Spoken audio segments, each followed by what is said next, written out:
13號到23號去咗挪威，就去咗我哋挪威差會嘅總部，兩個總部咧。咁啊，其中一個總部咧，嗰度咧佢就有呢啲呔賣，啲呔咧係馬達加斯加嘅啲土著織嘅，佢織嚟咧係，因為我今次去咧就係學習義工點樣支持咧差會嘅工作，咁我買呢條呔咧就係支持教差會嘅工作啦，一嚟。第二咧好高興咧就係、去到咧先可以見翻好多咧以前喺呢度服務過嘅宣教士，有啲年紀好大㗎啦，因為咧佢哋係幾十年前，我哋係第54屆，所以50幾年前咧。你諗下50幾年前咧，佢哋係離開佢哋自己好舒服嘅地方，嚟到香港呢個地方，特別呢幾日你就知啦，佢哋喺北歐好舒服噶嘛生活，嚟到香港哇又熱又濕，而且咧生活條件又差，衞生條件又差，點解佢哋會長途跋涉嚟到服侍我哋，為我哋建立學校，為我哋建立教會咧，就好似我哋今日嘅主題講，因為上帝愛，因為上帝愛，所以咧佢哋願意嚟到我哋當中。我今日呢條呔咧係要嚟見證咧，幾十年嚟上帝嘅恩典藉著唔同嘅人帶到我哋當中。我哋應該時常存住一個感恩嘅心，去過每一日嘅生活。各位同學，記住，你今日有爸爸媽媽、老師嘅愛，亦都有天父嘅愛。我哋更加，就算我哋做大人嘅，都要常存感恩嘅心。雖然我已經活到咁嘅年紀咧，我其實都係每一日帶住感恩嘅心，因為我每一日都聽到一啲嘅消息，有同班嘅同學、同輩嘅同學離開呢個世界，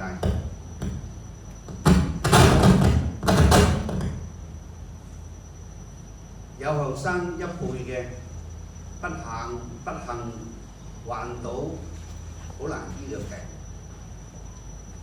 所以其實我哋今日能夠好健康生活，都係要存住咁樣嘅心。特別咧，我好希望咧，藉著今日呢個機會咧，多謝校長。通常咧，即係聚會都會有呢啲亂子嘅嚇，好正常嘅，大家唔好介意。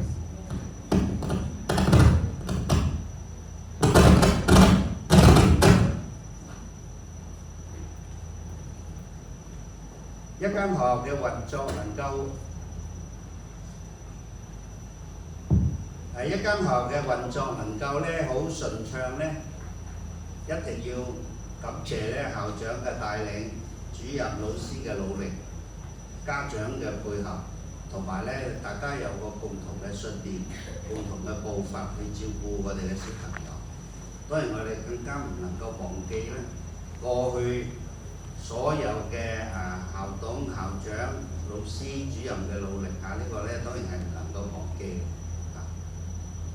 喺呢度咧，我係當然係更加要歡迎咧，我哋今日嘅主禮嘉賓楊有志牧師楊牧師其實就係倡導我今次去挪威旅行嘅始作俑者真係即係佢建議嘅。好多年前咧，佢覺得係呢一個好有意義嘅活動，所以咧佢推動咗。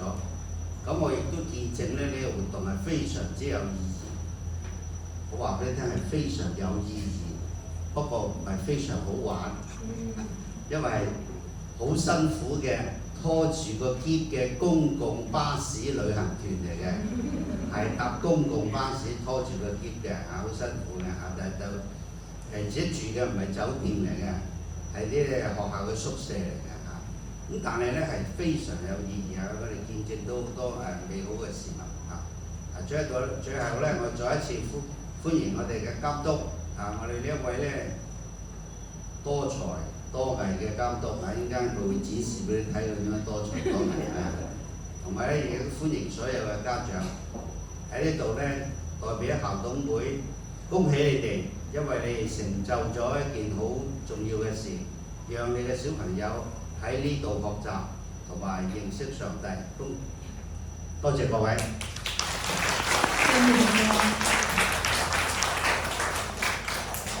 程序8訓勉經文記載喺哥林多前書13章4至5節。我讀一次之後，再請大家跟住一齊讀。愛是恒久忍耐，又有恩慈；愛是不嫉妒，愛是不自誇，不張狂，不做害羞的事，不求自己的益處，不輕易發怒。請大家一齊讀。愛是恒久忍耐，又有恩慈；愛是不嫉妒，愛是不自誇，不張狂，不做害羞的事，不求自己的益處，不輕易發怒。今日我哋好榮幸邀請到基督教香港信義會楊有志監督為畢業生訓勉，有請楊監督。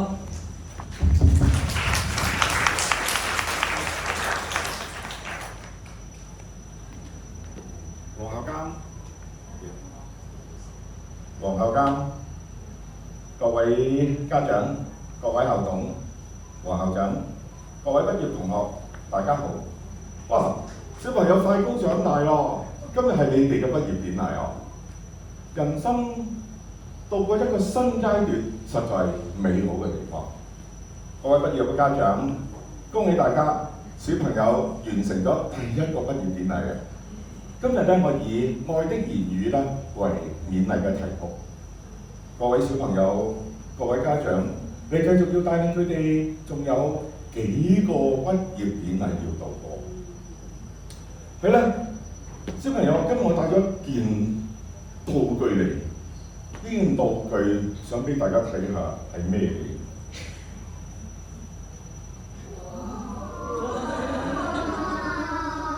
大家知唔知係咩嚟㗎？一條藤條。嗱，中國人嘅傳統文化教育理念咧，就叫做棒下出孝兒。棒下嘅意思係用嚴厲嘅方法，就能夠咧培育出咧孝兒，係咪？棒下出孝兒，嚴師出高徒。呢個都係中國傳統。我哋強調嘅嚴厲嘅方法，小朋友就有成就啦。只不過近年嚟世界嘅轉變好似唔係咁喎。各位家長，你知唔知道今年1月香港通過咗一條法例啊？叫做咩話？咩強制舉報虐兒條例。意思即係話，如果我哋對於我哋嘅小朋友嚴厲得滯，哇！見得到有語行有成啦，咁咧佢就要不論任何人都應當要去舉報。只不過西方嘅教育唔係咁嘅概念，對嗎？西方嘅教育咧都係好主要受聖經嘅教訓。今日嗰段聖經文話：愛是恒久忍耐，又有恩慈。跟住係乜嘢？佢話愛是不求自己的益處，不輕易發怒。愛是恒久忍耐，恒久忍耐係咩意思啊？即係我哋嗰種等候嘅心，我哋嗰種慈愛慈祥嗰種嘅心同態度。因着我要愛呢個小朋友，咁我哋就要好細心地培育。如果我哋種過植物，小朋友有冇種過植物啦？有。就種子幼苗，慢慢等佢成長。哇！我想等咁耐，要等出苗2個禮拜，高啲要1個月，要佢成長要長1年，我要加快啲得唔得㗎？唔好意思，真係唔得。忍耐等候，實在一件非常重要嘅事情。就如乜嘢呢？可能小朋友遮住鏡睇你睇我唔到。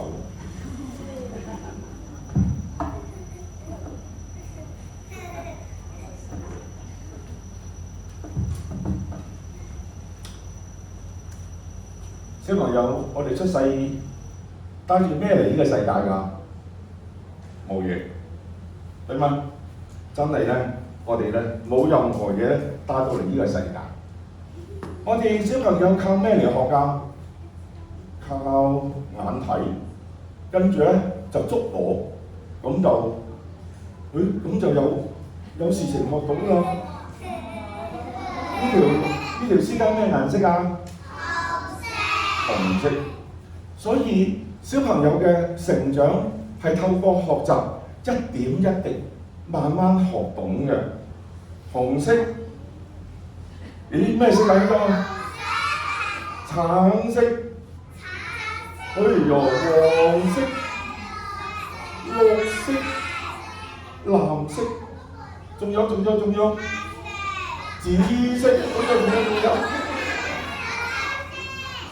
白色。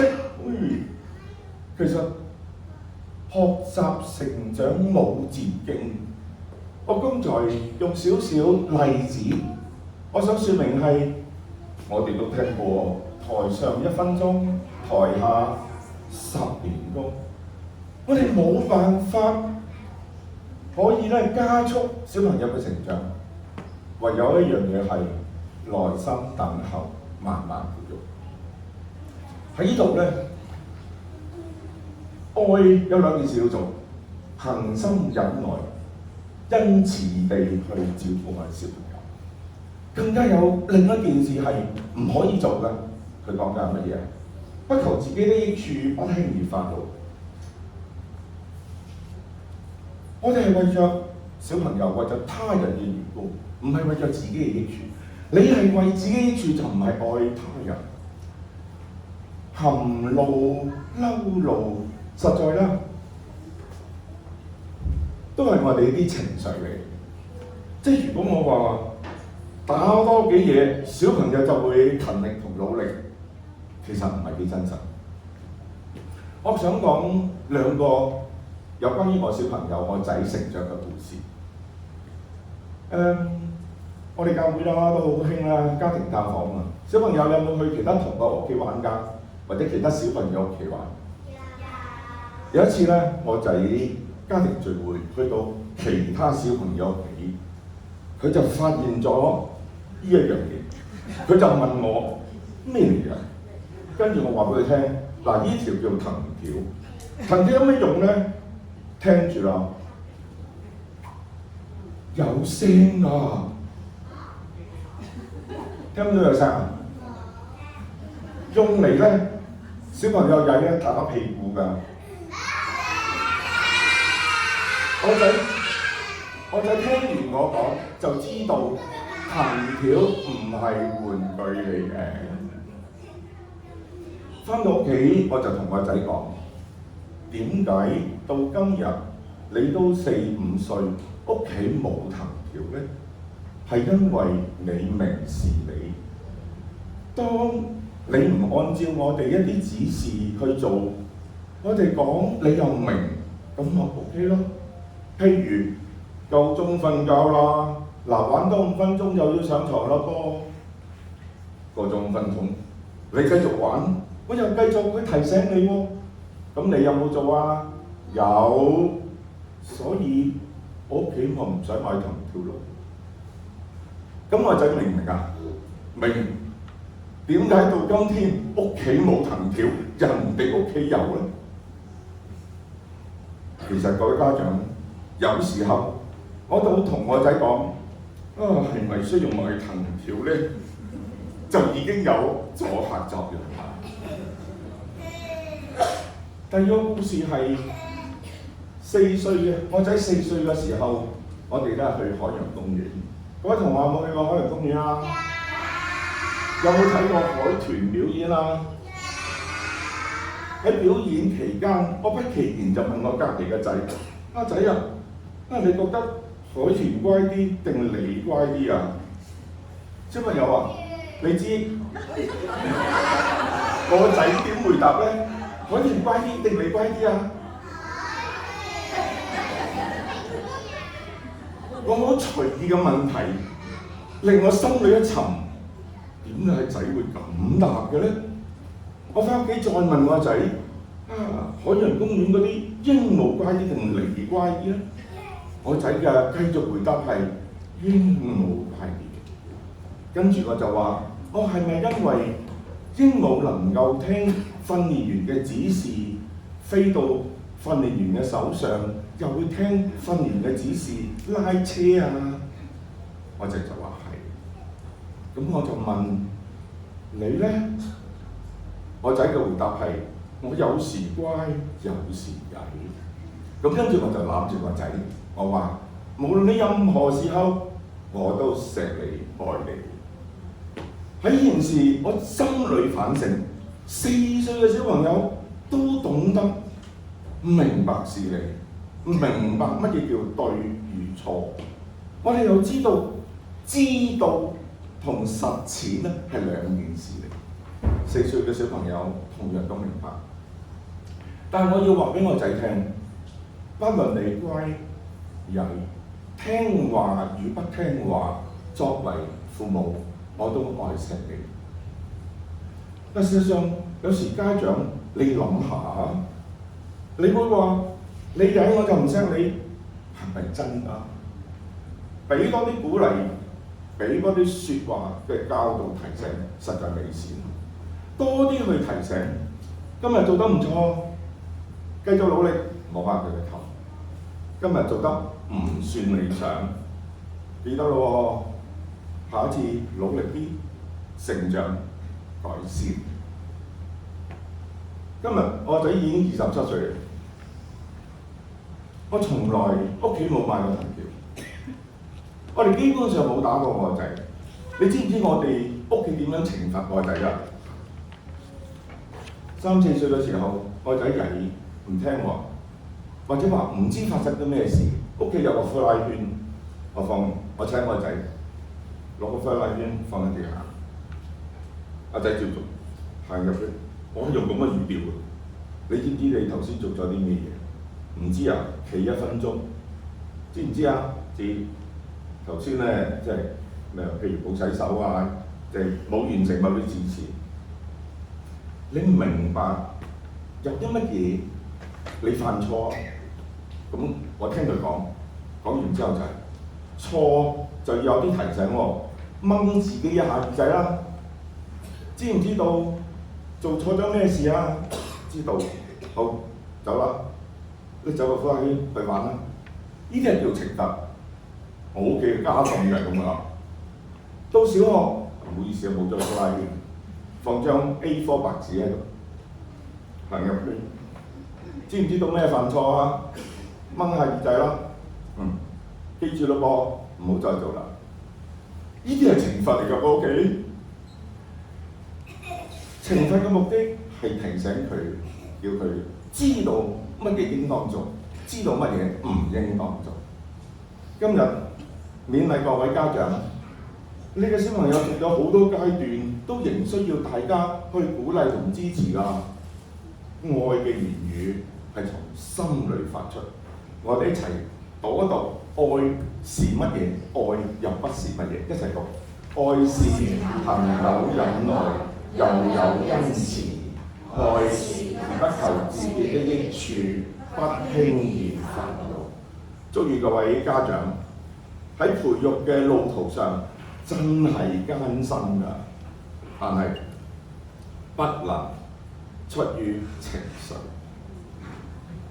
全心忍耐，去幫助你嘅小朋友，讓佢明事理，行喺佢嘅標準。呢個標準係佢一生受用，個標準唔係你嘅標準，係佢嘅標準。呢個標準係由細到大，由你幫助佢建立標準。多謝大家。